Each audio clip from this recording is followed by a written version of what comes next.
یہ کہانی ایک ایسے بادشاہ کی ہے جسے سن کر آپ کے اور میرے ایمان میں بہت زیادہ اضافہ ہوگا۔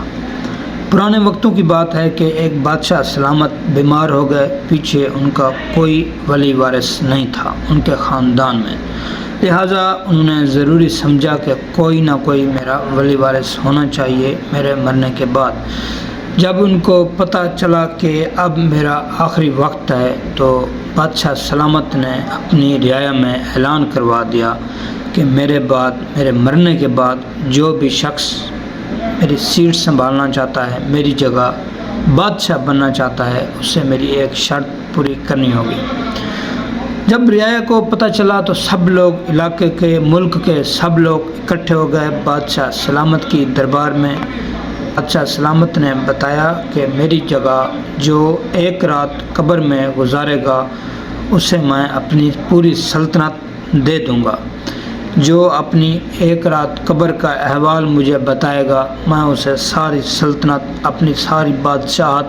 پورا ملک اس کے حوالے کر دوں گا۔ جب لوگوں نے، رعایا نے یہ بات سنی تو وہ تو پیچھے ہٹ گئے، کوئی ایک رات قبر میں گزارنے کو تیار نہ تھا۔ ایک غریب بندہ تھا، پالش کرنے والا تھا، جس کو لالچ تھی، جس کو بہت زیادہ چاہت تھی پیسے کی، جس کو بہت زیادہ چاہت تھی امیر بننے کی، جو بادشاہ بننے کے خواب دیکھ رہا تھا۔ اس نے جب اعلان سنا، اس کی کانوں تک جب یہ اعلان پہنچا تو اس کے دل میں بہت زیادہ لالچ پیدا ہو گئی، اس کے دل میں یہ ہوس پیدا ہو گئی کہ کیوں نہ میں بادشاہ سلامت کی یہ شرط پوری کر کے خود بادشاہ بن جاؤں، خود بادشاہ کی کرسی پر پرجمان ہو جاؤں، کیونکہ اس کے پاس ایک وقت کھانے کے لیے روٹی نہیں ہوتی تھی اور اس کے پاس کوئی کپڑے نہیں ہوتے تھے، وہ پرانے کپڑوں میں رہتا تھا اور ادھر ادھر سے مانگ کر کھاتا تھا۔ جب اسے بادشاہ سلامت کی یہ شرط سنائی گئی تو اس نے کہا کہ میں یہ شرط پوری کرنے کے لیے تیار ہوں، میں قبر میں ایک رات گزارنے کے لیے تیار ہوں۔ تو بادشاہ سلامت کے حکم کے مطابق اسے ایک رات قبر میں سلا دیا گیا، اوپر قبر بند کر دی گئی پلیٹوں کے ذریعے، مٹی کے ذریعے۔ جب وہ شخص قبر میں پہنچا تو کچھ دیر بعد فرشتے تشریف لائے، فرشتے آ گئے، چل بھائی تو اپنی زندگی کا اپنا حساب کتاب دے، تو نے کیا پایا کیا کھویا اپنی زندگی میں۔ وہ شخص پہلے تو بڑا پریشان ہوا فرشتوں کو دیکھ کر کہ بھائی فرشتے، میں تو ابھی زندہ ہوں، یہ فرشتے قبر میں کیا کرنے آ گئے۔ اس شخص کے لیے پہلے تو سانس لینے کا انتظام کیا گیا تھا تاکہ یہ شخص سانس لے سکے، اس قبر کے اندر مر نہ جائے دم گھٹنے کی وجہ سے۔ باقی اس کے اندر کوئی انتظام نہیں تھا، نہ کوئی لائٹنگ کا انتظام تھا، کوئی بھی انتظام نہیں تھا۔ جب فرشتوں نے اسے پوچھا کہ چلو بھائی بتاؤ، آپ کی کتاب ہم کھول رہے ہیں، آپ کا اعمال نامہ ہم کھول رہے ہیں، آپ دیکھتے ہیں کہ آپ نے کیا پایا، اپنی زندگی میں کیا کھویا۔ اس نے کہا ہاں بھائی کیوں نہیں، آپ لو میرا حساب، میرے پاس جو کچھ تھا، میرے پاس جتنی دولت تھی، جو کچھ بھی تھا، آپ میرا حساب لو، میں اپنا حساب دینے کے لیے تیار ہوں بالکل۔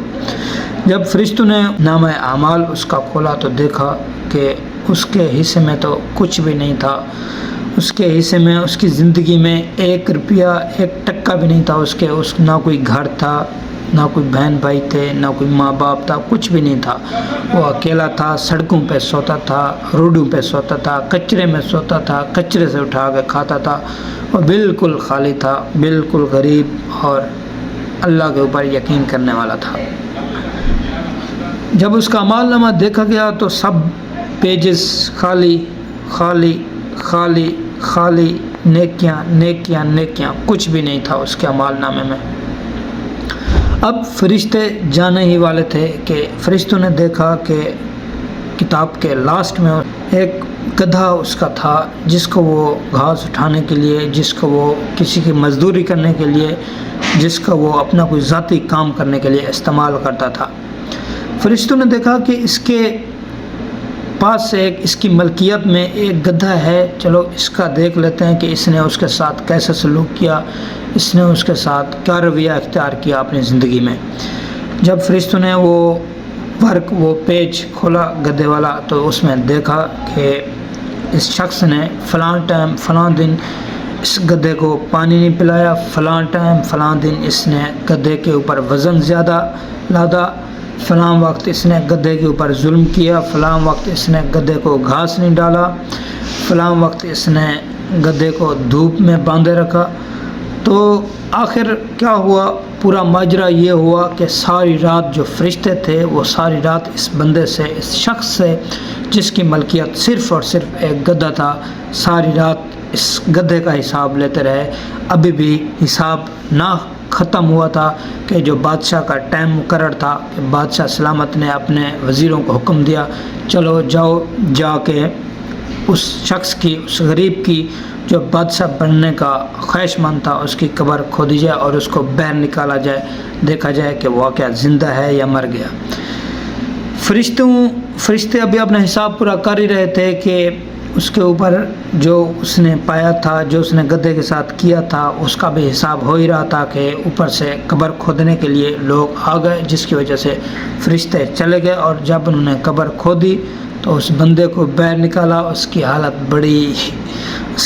بڑی خراب تھی۔ اس کو جب بادشاہ سلامت کے سامنے پیش کیا گیا تو بادشاہ سلامت نے پوچھا، چلو بھائی بتاؤ اپنا احوال، آپ کا حال کیا ہے؟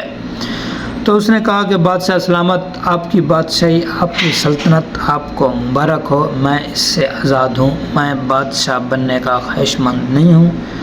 میرے دل میں ابھی کوئی خواہش نہیں ہے، میں بادشاہ بننے کے لیے تیار نہیں ہوں، آپ کی بادشاہی آپ کو سلامت ہو، میں واپس جا رہا ہوں یہاں سے، واپس اپنے گھر، میں وہیں جا رہا ہوں جہاں پر میری پہلے زندگی تھی، جیسے میں اپنی زندگی بسر کرتا تھا، اور جو میری ملکیت ہے ایک گدھا، میں اس کو بھی بیچنا چاہتا ہوں اگر کوئی مجھ سے لینا چاہے۔ تو بادشاہ سلامت نے کہا کہ وجہ کیا ہے اس کی، سب چیزوں کی وجہ کیا ہے، اصل وجہ تو بتاؤ مجھے۔ تو اس نے بادشاہ سلامت کو بتایا کہ بادشاہ سلامت، میں ایک غریب بندہ ہوں، میں ساری رات سارا دن روڈوں پہ سوتا ہوں، سڑکوں پہ سوتا ہوں، ادھر ادھر سے اٹھا کر کھانا کھاتا ہوں، مانگ کر کھانا کھاتا ہوں، میری ملکیت کچھ بھی نہیں ہے، میری ملکیت ایک ریال بھی نہیں ہے، ایک درہم بھی نہیں ہے میری ملکیت۔ ساری رات میری ملکیت میں ایک گدھا تھا، ساری رات فرشتے مجھ سے اس گدھے کا حساب کرتے رہے کہ ابھی گدھے کا حساب ختم ہی نہیں ہوا تھا کہ آپ کے بندے آ گئے، آپ کے وزیر آ گئے، قبر کھودنے لگے، جس کی وجہ سے فرشتے چلے گئے۔ بادشاہ سلامت، میرا کہنے کا مطلب یہ ہے کہ میں ساری رات اپنے گدھے کا حساب نہیں دے سکا، میں اس پورے ملک کا، ساری رعایا کا حساب کیسے دوں گا، جس میں جانور بھی ہیں، جس میں حیوان بھی ہیں، جس میں انسان بھی ہیں۔ بادشاہ سلامت، آپ کی بادشاہی آپ کو سلامت ہو، میں یہاں سے جا رہا ہوں۔